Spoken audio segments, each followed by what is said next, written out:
sobrang hirap kasi alam namin na nag-sacrifice kami. Yung day na yun, yun yung day na aksidente ako, which is from a toss, tapos nagland ako, hindi ako nag-scoop, hindi ako nagpa-cradle. Nag-rehearse ko rin kami for competition, then 1 month before competition, napilayan po ako. Then hindi pa ako cope up po sa injury, so hindi pa ako nakapag-compete last day. Gusto ko makita yung nanay ko after that accident. Pero hindi siya nakapunta. Kapunta lang siya 2 weeks after. Pero naka-immobilizer pa ako nun, hindi pa ako makalakad ng maayos. So hindi ako makauwi ng bahay. Ginagawa ko po yung mga tosses and all. Tapos na-injured po ako. Tapos after po, natakot na po ako. As in, ayoko na po gawin.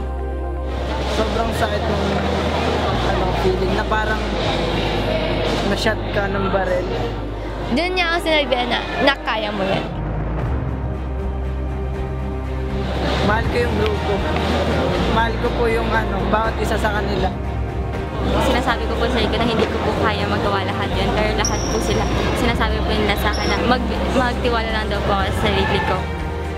Nagagamit ko yung talent na yun para maipakita, tsaka mahagi sa iba. Mahal ko yung ginagawa ko.